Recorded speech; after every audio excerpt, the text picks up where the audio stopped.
ॐ जननीं शारदां देवीं रामकृष्णं जगद्गुरुं पादपद्मे तयो श्रुत्वा प्रणमामि முகுர்முகுः. அன்னை சாரதா தேவியின் திருவடிச் சங்கத்தில் நாம் இன்று உள்ளோம். ஒவ்வொருவருக்கும் ஒவ்வொரு விதமான சுமை இருக்கிறது. சிலருக்கு குடும்ப சுமை, சிலருக்கு பொருளாதார சுமை, சிலருக்கு வியாபார சுமை, தொழில் சுமை, நிதி சுமை, கடன் சுமை. ஒவ்வொரு சுமை ஒவ்வொருத்தருக்கு இருக்கு. இந்த மாதிரி சுமைகளை எல்லாம் திடீரென்று யாராவது வந்து உன்னுடைய சுமையை நான் ஏற்றுக்கொள்கின்றேன் அப்படின்னு சொன்னா நமக்கு எப்படி இருக்கும்? ஆனா பக்தருடைய வாழ்க்கையில் நாம் பார்க்கிறோம், இப்படி யாரும் போய் கேட்க வேண்டிய அவசியமே இல்லை. ஏனென்றால் இந்த உலகத்தையே, இந்த பிரபஞ்சத்தையே தாங்கக்கூடிய ஓம் ஜெகத்தாரிண்யை நமகா அப்படின்னு லலிதா சகஸ்ரநாமம் கூறுகிறது. இந்த ஜெகத்தையே இந்த பிரபஞ்சத்தையே விஸ்வதாரிண்யை நமகா அப்படின்னு சொல்லக்கூடிய இந்த பிரபஞ்சத்தையே நான் தாங்கிக் கொண்டிருக்கிறேன் என்று அன்னை பராசக்தி சொல்கிறார். அப்படின்னா அதை தாங்கக்கூடிய ஒரு தேவியிடம் நாம் போகும்போது நம்முடைய பாரம் சுலபமாக நீக்கப்பட்டு விடும். சுமப்பதாக நாம் ஒரு பாவனையில தான் இருப்போம். நிறைய நேரங்கள்ல பார்க்கும் போது என்ன நடக்கிறது என்றால், சுமப்பதை விட சுமக்கிறோம் என்ற சுமைதான் மிக அதிகமாக நமக்கு இருக்கிறது. நிறைய பேருக்கு அதுதான் இருக்கு. நான் எவ்வளவு சுமக்கிறேன் தெரியுமா அப்படின்னு நினைக்கும் போதுதான் அது பாரமாக மாறுகிறது. பகவான் விஷ்ணு சஹஸ்ரநாமத்தில் சொல்றார், பாரபிருத் அப்படின்னு ஒரு திருநாமம் அவருக்கு இருக்கிறது. பாரங்களை சுமப்பவர். அப்படின்னா இந்த ஜகத்தை சுமப்பது, பிரபஞ்சத்தை சுமப்பது, அப்படிப்பட்ட ஒரு தெய்வத்திற்கு நம்மையும் நம்முடைய பாரத்தையும் சுமப்பது என்பது மிக மிக சாதாரணமான ஒரு விஷயமாக இருக்கிறது. இதை நமக்கு தெளிவிப்பதற்காகத்தான் பகவான் ஸ்ரீகிருஷ்ணர் கோவர்தன மலையை தன்னுடைய இடது சுண்டு விரலால் தூக்கி காண்பித்தார். இந்த அளவுக்கு தான்ப்பா எனக்கு உன்னுடைய பாரம் எல்லாம். ஜெகத்தே இந்த மாதிரி இருக்கும் போது இவ்வளோ பெரிய கோவர்தன மலையை எனக்கு இப்படி நான் தூக்குறேன் அப்படின்னா, உன்னுடைய பாரத்தை தூக்குவது எனக்கு ஒன்றுமல்ல, ஒரு விஷயமே இல்லை, ஒரு பொருட்டே அல்ல என்பதை நமக்கு புரிய வைக்கிறார். அதே மாதிரி வராக அவதாரத்துல அசுரனால் இந்த பூமி அப்படியே விழுங்கப்படும் போது, கடலில் சென்று கலந்து விடும் போது, அந்த இடத்துல வராக அவதாரம் எடுத்து தன்னுடைய தந்தங்களினால் அந்த பூமியை தாங்கி நிற்கிறார். இதையும் நாம் பார்க்கிறோம். குறிப்பாக பக்தர்களின் பாரத்தை சுமப்பது பகவானுக்கு ரொம்பவும் சுலபம், ரொம்பவும் பிடித்த விஷயம் மாதிரி தான் தோன்றுகிறது. 2 சூக்ஷ்மமான விஷயங்களை நாம் இன்று பார்க்கலாம். பாரத்தை சுமப்பது என்றால், நான் ஒரு மூட்டை, ஒரு நிதி சுமையை நாம் சுமக்கிறோம், ஒரு பெரிய மூட்டையை சுமக்கிறோம் அப்படின்னா அந்த மூட்டையே பகவான் எடுத்துக்கொண்டு தலையில் வைத்துக் கொள்ளவில்லை. அப்படின்னு நடந்திருக்கிறது. சில புராணங்களை அதையும் நாம் பார்க்கிறோம். அதை விட முக்கியமாக அந்த பாரத்தையே அப்படியே, மூட்டை அப்படியே இருக்கும், அந்த பாரம் அப்படியே நீக்கப்பட்டால் எப்படி இருக்கும்? யோசனை பண்ணி பாருங்க. விளாம் பழம் இருக்கிறது, அது யானை அப்படியே விழுங்கிடுமா? அது விழுங்கி அதை ஜீரணித்து விடும். ஆனால் யானையின் வயிற்றிலிருந்து வெளியே வரும்போது வெளிக்கூடு அப்படியே இருக்கும், உள்ளே இருக்கும் வஸ்து உறிஞ்சப்பட்டு விடும், ஜீரணமாகிவிடும். இது ஒரு அருமையான ஒரு உதாரணம். அதே மாதிரி தான் ஒரு விஷயம் நடக்குது இங்க பக்தர்களுடைய விஷயங்கள்ல. அன்னை சாரதா தேவியாருடைய சீடர் சுவாமி மகாதேவானந்தர் என்பவர். அவர் அன்னைக்கு பல வகையிலும் சேவை செய்து வருகிறார். குருதேவருடைய பூஜைக்காக மலர்களை தொடுப்பது, மலர்களை பறிப்பது, மாலையாக தொடுப்பது, அதே போன்று எல்லா பலவிதமான சேவைகள், மடத்து சேவைகளில் ஈடுபட்டிருக்கிறார். அன்றைய காலகட்டத்தில் ஜெயராம்பட்டியில் மார்க்கெட் கிடையாது. காய்கறிகள் வாங்க வேண்டும் என்றால் நீண்ட தூரம் போக வேண்டும். அன்னையார் சொல்கிறார், மகாதேவானந்தா நீ போய் காய்கறி வாங்கிட்டு வா என்று ஒரு பட்டியல் கொடுத்து அனுப்புகிறார். பட்டியல் பெரும் நீளமாக இருக்கிறது. நிறைய பக்தர்கள் வர இருக்கிறார்கள், அவர்களுக்கு அன்னம் பாலிக்க வேண்டும். அதனால அவர் போறார். அங்க போன உடனேயே நிறைய வாங்கிட்டார். பெரிய மூட்டையா போயிடுச்சு. எல்லாவற்றையும் திரட்டி ஒரு பெரும் மூட்டையாக தூக்கி தலையில் வச்சுக்கிட்டார். அவரால் தூக்கவே முடியல. அவ்வளோ பெரிய மூட்டைய அப்படியே தலையில வச்சுக்கிட்டு திணறார். ஆனாலும் அம்மா சொல்லலையே, ஒரு கூலியால வச்சுக்கன்னு சொல்லலையே, அதனால நானே சுமந்து போவேன். ஏனென்றால் ஆசிரமத்து இந்த பணம் வீணாக்க கூடாது. அதனால ஒரு கூலி ஆளுக்கு கொடுக்க வேண்டிய அந்த பணத்தை அப்படியே நானே அதை சுமந்து கொண்டு அந்த பணத்தை மிச்சப்படுத்தலாம். ஆசிரமத்திற்கு நல்லது தானே அப்படின்னு அந்த மூட்டையை சுமந்து கொண்டு அவர் புறப்படுகிறார். அது மழைக்காலம், வழுக்கல் பூமி. ரொம்ப திணறி திணறி வர்றார்.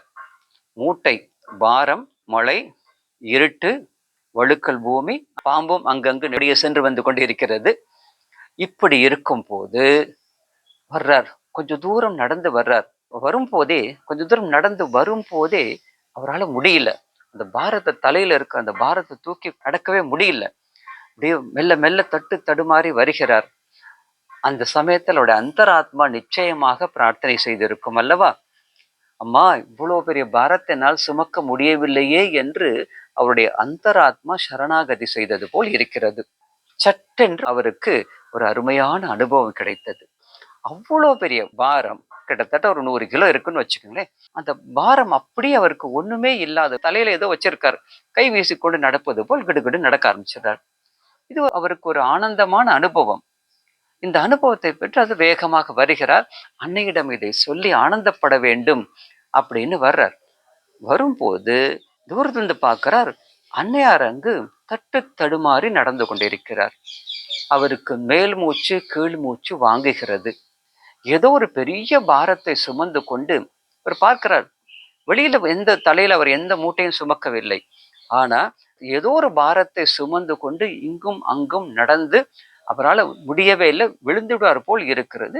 அப்படி நடக்கிறார். வேகமாக அந்த மூட்டையை வைத்து விட்டு நேராக அன்னையிடம் சென்று, அம்மா என்னமாச்சு உங்களுக்கு அப்படின்னு. அம்மா அப்போ ஒரு கேள்வி கேட்கிறாங்க. நான் ஒரு கூலியால வச்சுக்க சொல்லலைங்கிறதுக்காக நீ வச்சுக்காம வந்துட்டியப்பா. எவ்வளவு பெரிய மூட்டை நீ தனியா தூக்கிட்டு வந்தியே, எவ்வளவு கஷ்டப்பட்ட நீ அப்படின்னு கேட்ட உடனே தான் அப்ப தெரிகிறது, ஸ்தூல மூட்டை தலையில் தான் இருந்தது. அதுல இருக்கக்கூடிய சூக்ஷ்மமான அந்த பாரத்தை அன்னையார் அப்படியே உறிஞ்சு விட்டார். இப்ப பாருங்க.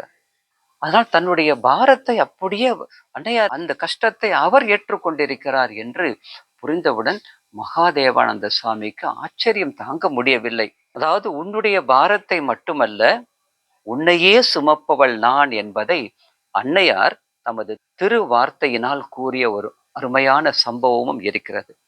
அதற்கு முன்பு ஒரு விஷயத்தை நாம் தெரிந்து கொள்ள வேண்டும்.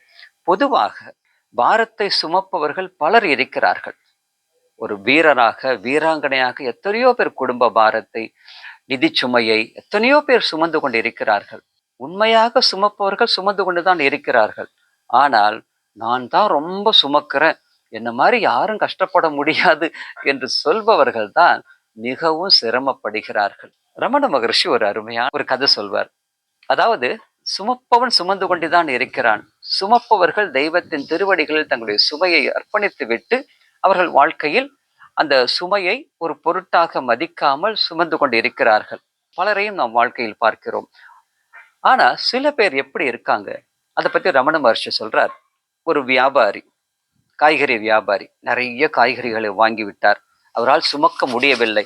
அந்த சுமையை சுமந்து கொண்டு தட்டு தடுமாறி வேகமாக ரயில் அடிக்கு வந்து விட்டார். அந்த காலத்து ரயில் மெதுவாக கிளம்ப இருக்கிறது. இவர் வேகமாக வந்து ஏதோ ஒரு கம்பார்ட்மெண்ட்ல ஏறி உள்ளார போறார். அவரால் போக முடியல. மற்ற பயணிகள் எல்லாருமே சேர்ந்து அவர் எப்படியோ அந்த சுமையையும் அவரையும் உள்ளே அழைத்து விட்டார்கள்.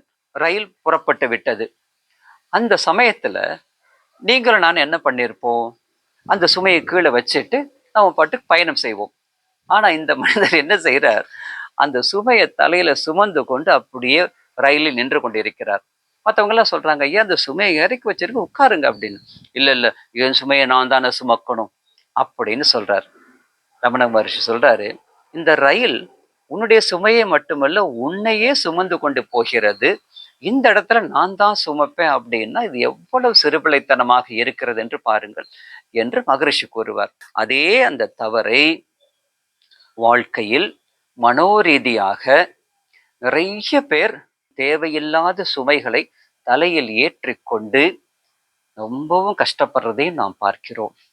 தலை பாரம் என்ன ஆகும்னா வயிற்று அப்படியே அப்படி ஒரு அமுக்கம்னா இப்படி பிதுங்கி போகும் இல்லையா, அது மாதிரிதான் ஒபீஸ் ப்ராப்ளம் எல்லாம் நிறைய பேருக்கு வருவதற்கு காரணம் தலை அமைதியாக இருக்க வேண்டும்.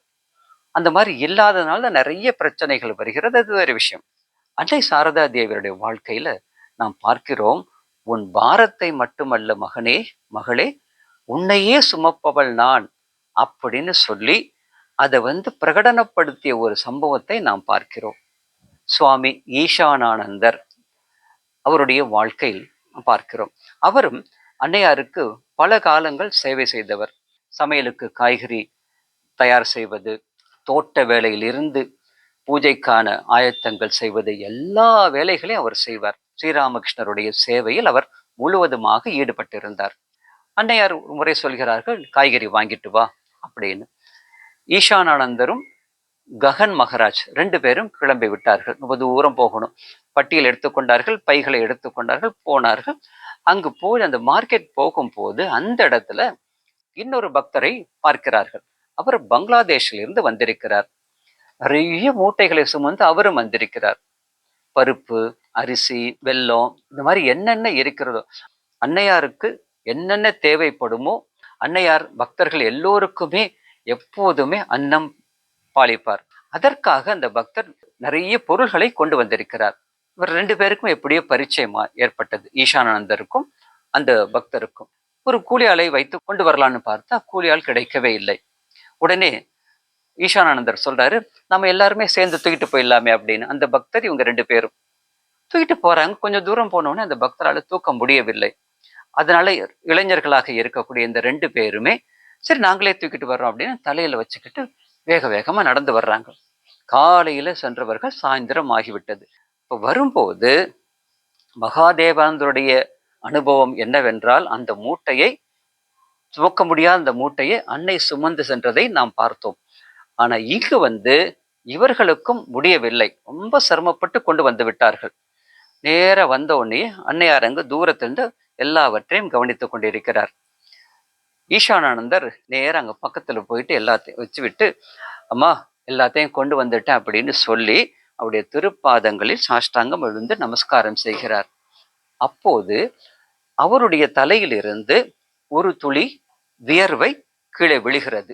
அது அம்மாவுடைய திருப்பாதங்களின் அருகில் விழுகிறது. அன்னையார் அதை பார்த்து தமது திருப்பாதங்களினால் அந்த வியர்வை அப்படியே துடைக்கிறார்.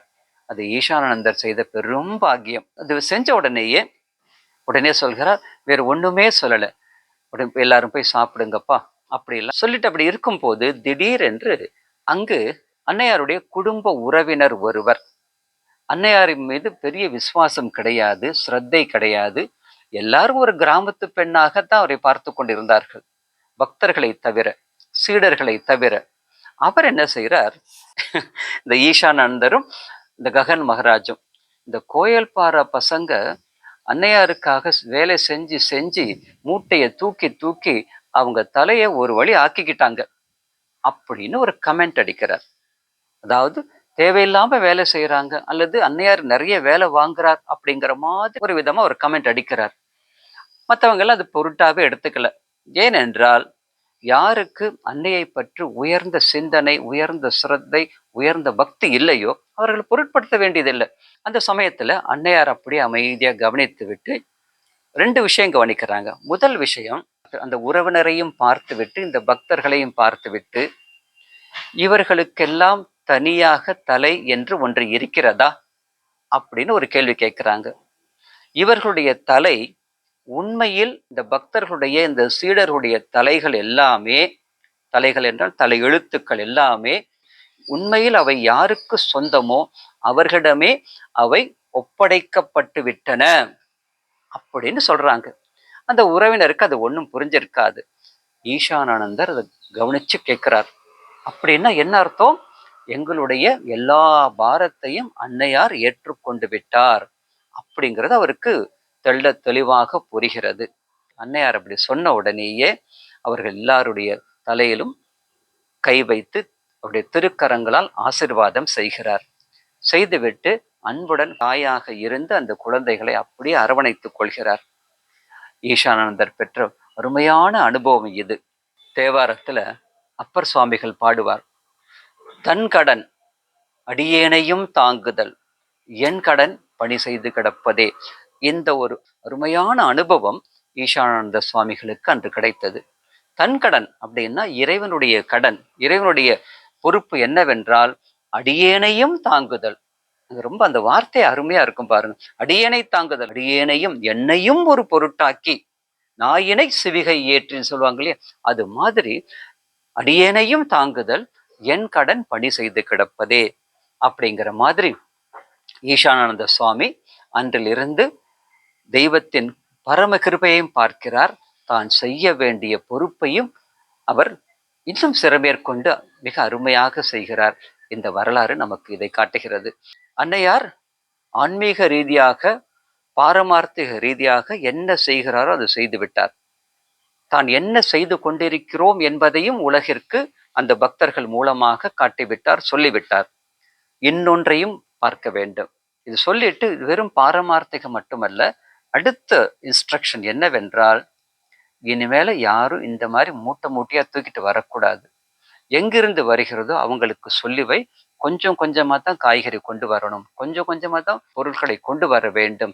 எல்லாம் ஒரே சமயத்துல கொண்டு வந்தா காய்கறிகள் வீணாகின்றன, இதையும் அவர்களுக்கு சொல் அப்படிங்கிறாங்க. ஒரே சமயத்துல பாரமார்த்திகத்துல எதை காட்ட வேண்டுமோ, எதை பக்தர்கள் எதை புரிந்து கொள்ள வேண்டுமோ அதையும் புரிய வைத்தார். அதே சமயத்தில் இது போன்ற தவறுகள் இனியும் நடக்கக்கூடாது என்பதையும் காட்டிவிடுகிறார். அன்னையின் திருவடிச் சங்கம் நமக்கு எதை காட்டுகிறது என்றால், உன் சுமையை மட்டுமல்ல, உன்னையே தாங்குவதற்கு நான் தயாராக இருக்கிறேன். ஆனால் அதை உணர்வதற்கும் உன் சுமையை அப்படியே எடுத்து தெய்வத்தின் திருப்பாதங்களில் அர்ப்பணிப்பதற்கும் உனக்கு சரணாகதி புத்தி வேண்டும், பக்தி வேண்டும். பக்தியுடையார் காரியத்தில் பதறார் அப்படிங்கிற அந்த பெரும் உண்மையை அன்னையின் திருவடிச் சங்கம் நமக்கு காட்டுகிறது. நாமும் நம்முடைய எந்த பாரங்களாக இருந்தாலும் சரி, சுமப்பது ஒன்று, சுமக்கிறோம் என்ற ஒரு சுமைதான் பலருக்கும் மிகுந்த சிரமத்தை, மிகுந்த பாரத்தை கொடுக்கிறது. அந்த பாரத்திலிருந்து நாம் விடுதலை பெற வேண்டும். எப்படி விளாம் பழம் அப்படியே அதுல உள்ள இருக்கக்கூடிய வஸ்து மட்டும் எடுக்கப்படுகிறது, அந்த ஓடு வெளியே வந்து விடுகிறது. அது போன்று நாம் சுமப்பவராகத்தான் இருப்போம், ஆனால் சுமை இருக்காது. இது ஒரு அருமையான செய்தி. இந்த செய்தி நமக்கு அன்னை சாரதா தேவியருடைய திருவருளால் நமக்கு அது சத்தியமாக வேண்டும். ஓம் சாந்தி சாந்தி சாந்தி. ஹரி ஓம் தத் சத். ஸ்ரீராம கிருஷ்ணார்பணமஸ்து.